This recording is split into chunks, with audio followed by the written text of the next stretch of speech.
अमरावती शहर के शहंशाह हजरत यूसुफ शाह वली बाबा सरकार का सालाना उर्स 10 फरवरी से शुरू हो रहा है। इसमें विभिन्न धार्मिक कार्यक्रम होंगे। 10 फरवरी को नमाजे फर्ज कुरान खानी, नमाजे जोहर परचम कुशाई होगी। 11 फरवरी को नमाजे फर्ज कुरान होगा।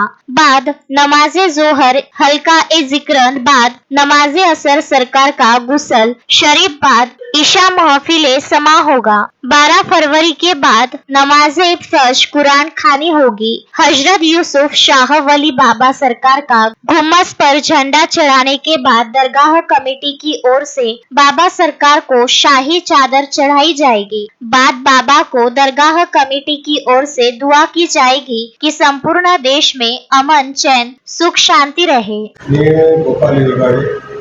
आणि गेल्या 25 वर्षापासून मी या दर्ग्याशी जोडलेला आहे। त्याला कारण आहे की यावेळेस माझ्यावर जे संकट आलं होतं, हजरत यूसुफ शाह बाबानं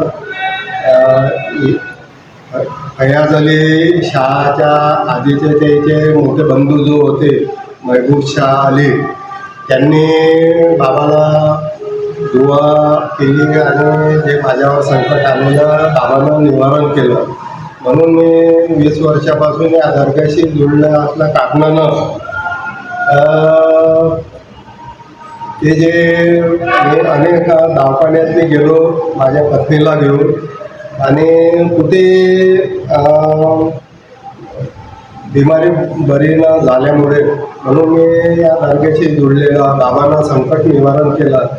आता ज्या आधी महबूब शाह अली होते अध्यक्ष, त्यावेळेस परिस्थिती आमची लय वाईट होती। आम्हाला लोकांपर्यंत वर्गणी मागण्यासाठी जावं लागत होतं। पण महाराष्ट्रातूनच नाही, मुंबई, पुणे, औरंगाबाद, नागपूर येथून भाविक भक्त दरवर्षी येतात आणि बाबांना दुआ करतात। कारण की हा आमचा दरवर्षीचा उरूस 3 दिवस सतत चालत असतो। 3 दिवस भंडारा सुद्धा होतो। अनेक भाविक भक्त येऊन 2 दिवसाचे आमचे कवालाचा कार्यक्रम राहतो। म्हणून ह्या दर्गा सिर्फ एका धर्मापुरता मर्यादित नसून सर्व जाती धर्माचे लोक या दर्ग्यामध्ये सामील होऊन बाबाला दुआ करून सामील होतात आणि त्यांना सुद्धा फायदा होतो। अशा प्रकारचा आमचा अंबादेवी बाजूला असलेला तकिया हजरत यूसुफ शाह वलीचा दर्गा हा पूर्ण अमरावतीतच नाही तर पूर्ण महाराष्ट्रातही प्रसिद्ध आहे। इथे बाबाला दुआ केली, किती बिमारी असले ते बाबाचं जे आमचं जे बाबाचं प्रतीक आहे दिवा, तुम्ही तेल घेऊन या, त्या दिव्यातनी टाका आणि ते तेल घेऊन जा। किती बिमारी असो ते आगाला लावले पूर्ण दुरुस्त होतं।